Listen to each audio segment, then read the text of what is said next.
नमस्कार, जय हिंद। स्वागत है आप सभी विद्यार्थियों का आपके अपने यूट्यूब प्लेटफॉर्म उदय स्टडी क्लासेज और उदय एजुकेशन 2.0 में। विद्यार्थियों, इस वीडियो में बात करेंगे अर्धवार्षिक परीक्षा 2022-23 की दृष्टि से इम्पोर्टेंट कक्षा 8वीं के हिंदी विषय के पेपर के बारे में, जिसके बारे में आप लगातार कई दिनों से कमेंट भी कर रहे हैं और लगातार मेरे को मैसेज कर रहे हैं कि सर आप हमारे हिंदी का पेपर डालिए, एग्ज़ाम नज़दीक में आ चुके हैं। तो बिल्कुल आप सभी विद्यार्थियों के कमेंट को ध्यान में रखते हुए मैं ये वीडियो बना रहा हूँ और आपके लिए रियल पेपर लेके आया हूँ। बिल्कुल सारे प्रश्नों के उत्तर भी साथ में लिखे हुए हैं और अगर आपको इस पेपर की पीडीएफ चाहिए तो भी मैं वीडियो के बीच में या फिर अंत में कहीं पे भी बता सकता हूँ कि पीडीएफ कहाँ पे मिलेगी।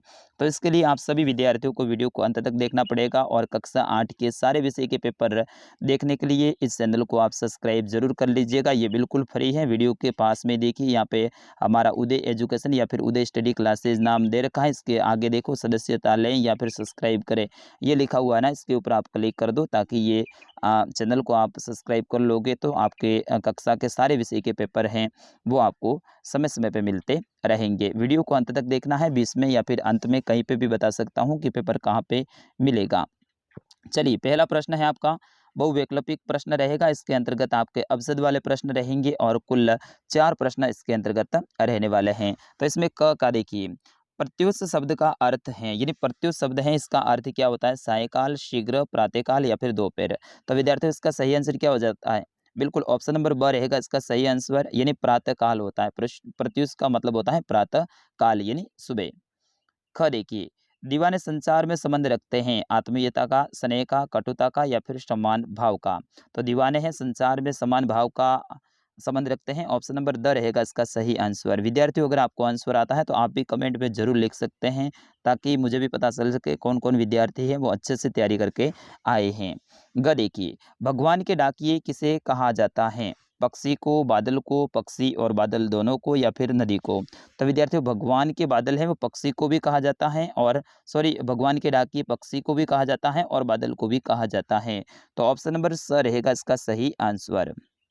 ग देखिए, भारत की पहली बोलती फिल्म के नायक कौन थे? भारत की जो पहली बोलती फिल्म थी उनके नायक कौन थे? तो उनके नायक थे विट्ठल जी, ठीक है ना। तो ऑप्शन नंबर ब रहेगा इसका सही आंसर। अगला प्रश्न आपका दूसरा है जो कि रिक्त स्थान की यानी खाली जगह की पूर्ति करनी है। पहला देखिए, इसमें पक्षियों की आंख पर खाली जगह है। क्या है पक्षियों की आंख पर? वो यहाँ पे आपको लिखना है, आगे उत्तर दे रखा है। ख देखिए, दुनिया का तमाम साहित्य खाली जगह पर केंद्रित हैं। तो दुनिया का तमाम साहित्य है वो पत्रों पर केंद्रित है, तो यहाँ पे आपको लिखना है पत्रों, ठीक है। ग देखिए, बस को देखा तो खाली जगह उमर पड़ी। क्या उमर पड़ी? श्रद्धा, ठीक है ना। तो यहाँ पे आपको लिखना है श्रद्धा, ठीक है।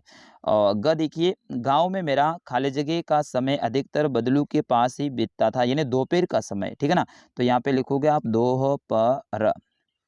तीसरा प्रश्न देखिए, सारे प्रश्नों के उत्तर लिखे हुए हैं और मैं बताने की कोशिश कर रहा हूं, तो फटाफट वीडियो को आगे बढ़ाऊंगा ताकि आपका भी ज़्यादा समय वेस्ट ना हो।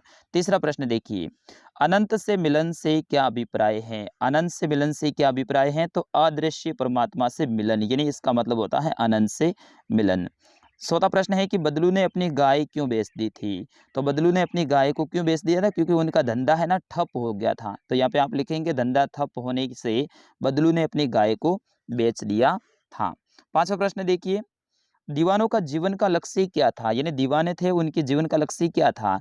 तो इनका लक्ष्य था देश की आज़ादी के लिए अपने जीवन का समर्पण करना, यानी अपने देश की आज़ादी के लिए अपने जीवन को ही न्यौछावर कर देना। छठा प्रश्न देखिए, कविवर रविंद्रनाथ ठाकुर ने भगवान से क्या प्रार्थना की थी? तो कविवर रविंद्रनाथ ठाकुर ने भगवान से यही प्रार्थना की थी कि हे प्रभु, मुझे ऐसी शक्ति दे दो कि मैं तुम्हारे ऊपर संदेह ना करूं, यानी तुम्हारे ऊपर शक ना करूं। सातवां प्रश्न देखिए, निम्नलिखित पंक्तियों पंक्तियों का भाव स्पष्ट कीजिए, यानी आगे जो लाइनें दे रखी है इनका क्या करना है आपको? भाव स्पष्ट करना है। अभी भी कहता है कोई किसी को कि जल्दी आ जाओ, कि अब, इसका भाव क्या हो जाएगा? तो इसका भाव ये होगा विद्यार्थियों कि इस संसार में अभी भी किसी के सुख और दुख का या फिर किसी को निरंतर बढ़ते रहने की प्रेरणा देने का ध्यान रखने वाले लोग मौजूद है, यानी भले लोग भी मौजूद इस संसार में हैं। आठवां प्रश्न देखिए, भेड़ साल से क्या अभिप्राय है और भेड़ों ने क्या उद्यम मचाया था। तो भेड़ साल से क्या अभिप्राय है, सबसे पहले तो वो देखेंगे। तो एक को देखकर सभी वैसा करने लगती हैं, यानी भेड़ें क्या करती हैं, एक जैसा काम करती हैं। यानी एक आगे कहीं खेत के अंदर घुस गई है तो बाकी वाली भी घुस जाती हैं, एक टोली बना के खड़ी रहेगी तो बाकी वाली भी उनके पास में ऐसे खड़ी रहेगी, यानी ये होती है भेड़ साल। तो एक को देखकर सभी वैसा करने लगती हैं और दिन भर की भूखी भेड़ें दानों का सूप देखकर उस पर लिपट पड़ी थी। नवा प्रश्न देखिए, सिनेमा ने बोलना सीखा, इसका क्या अभिप्राय है, यानी सिनेमा ने बोलना सीखा, इसका अभिप्राय क्या है, इसका मतलब क्या है। तो इसका सही उत्तर क्या हो जाएगा विद्यार्थियों, इसका अभिप्राय है कि पहले मुख्य फिल्मों में आवाज सुनाई नहीं देती थी, पर अब कलाकारों को वाजते बोलने और गाते हुए देख सकते हैं, यानी कलाकारों को अब अपन वाजते हुए भी देख सकते हैं, यानी बोलते हुए भी देख सकते हैं और गाते हुए भी देख सकते हैं, पहले ऐसा नहीं होता था। प्रश्न संख्या 10 देखिए, श्री कृष्ण के पास से लौटते समय सुदामा दुखी क्यों थे। भगवान श्री कृष्ण से मिलने के लिए सुदामा गए थे वहाँ पे और मिलके उनको खुशी भी खूब हुई थी और भगवान श्री कृष्ण ने यहाँ पे देखिए सुदामा इसलिए दुखी थे क्योंकि श्री कृष्ण ने उनकी खातिरदारी तो खूब की, यानी उनकी सेवा तो खूब की। अपने पास में बिठाया, अपने भाई की तरह रखा, खातिरदारी में कोई भी कमी नहीं रखी। लेकिन उनकी आशा के अनुसार कृष्ण ने सहायता नहीं की, यानी उनको धन नहीं दिया क्योंकि वो निर्धन हो गए थे, इसलिए भगवान श्री कृष्ण के पास में सहायता लेने के लिए गए थे। लेकिन भगवान श्री कृष्ण ने उनकी सहायता नहीं की थी और खाली हाथ ही लौटा दिया था, इस कारण से वो लौटते समय दुखी थे। प्रश्न संख्या 11 देखिए, संज्ञा व सर्वनाम की परिभाषा लिखिए, यानी संज्ञा किसे कहते हैं और सर्वनाम किसे कहते हैं। तो सबसे पहले देखिए संज्ञा, जिस शब्द से किसी वस्तु, या व्यक्ति या फिर गुण आदि का नाम मालूम हो उसे संज्ञा कहते हैं, यानी ऐसा शब्द जिससे किसी व्यक्ति, किसी वस्तु, किसी स्थान या फिर किसी गुण आदि का नाम मालूम होना तो उसे क्या कहते हैं, संज्ञा कहते हैं। ये 3 प्रकार की होती हैं। पहला तो होता है व्यक्तिवाचक संज्ञा, ठीक है ना, याद रखना विद्यार्थियों। दूसरा होता है जातिवाचक संज्ञा और तीसरा होता है भाववाचक संज्ञा। तो संज्ञा कितने प्रकार की होती है, 3 प्रकार की होती है। बिल्कुल आप सभी विद्यार्थियों ने याद कर लिया होगा। अब देखिए सर्वनाम क्या होता है। संज्ञा के स्थान पर प्रयुक्त होने वाले शब्दों को सर्वनाम कहते हैं।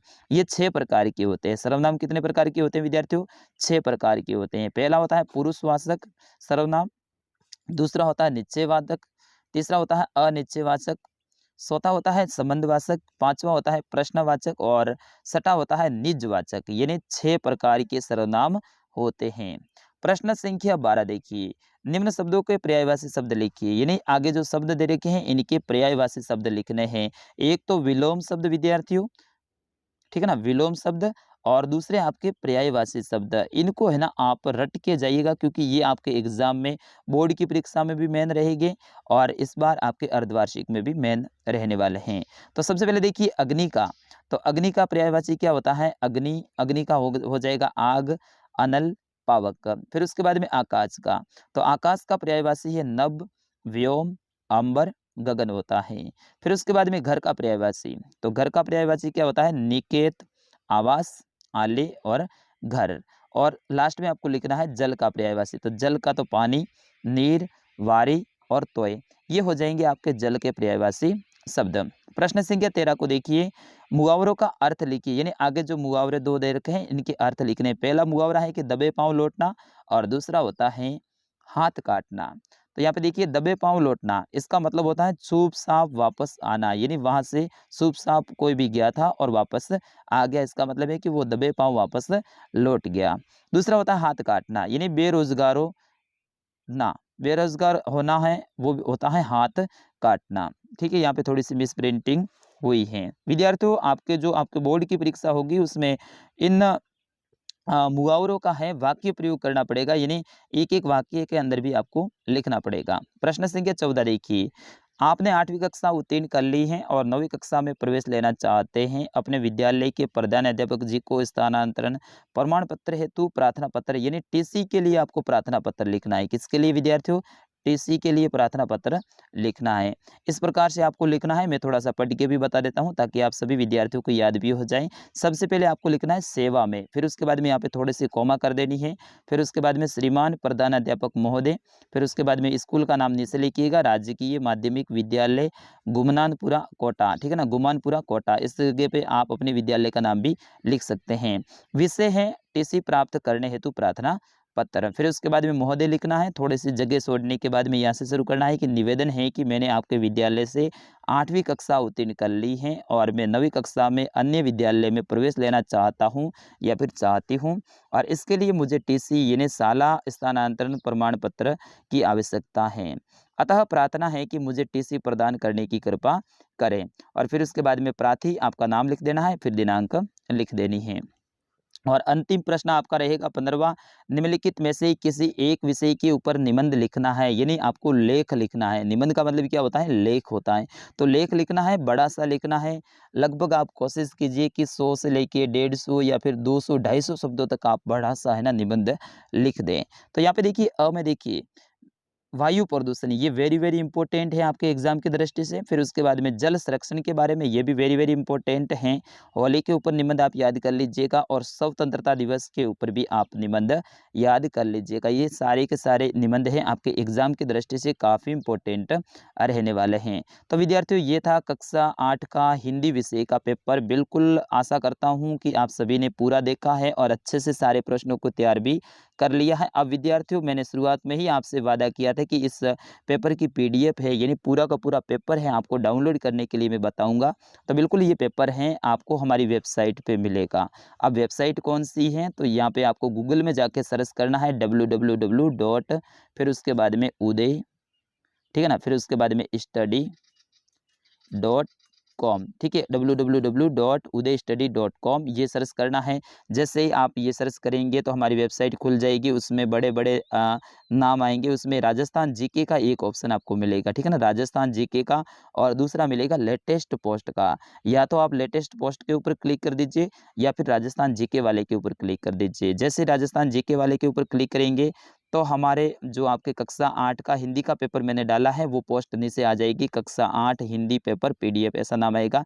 उसके ऊपर आपको क्लिक करना है और फिर उसके अंदर ही आएगा एक नाम पीडीएफ डाउनलोड का, ठीक है ना, हरे कलर में तो नाम आएगा कक्षा 8 हिंदी पेपर, और फिर उसके आगे ब्लैक कलर में आएगा डाउनलोड नाउ या फिर डाउनलोड का। उसके ऊपर क्लिक करना है और जैसे ही आप उसके ऊपर क्लिक करेंगे तो ये पेपर आपके फ़ोन में सेव हो जाएगा, पूरी की पूरी पीडीएफ आ जाएगी और फिर आराम से पढ़िएगा। अगर इतना आप नहीं कर सकते हैं तो इसी वीडियो के डिस्क्रिप्शन में, अब डिस्क्रिप्शन क्या होता है, वीडियो के नीचे देखो यहाँ पे नाम दे रखा है कक्षा 8 हिंदी पेपर।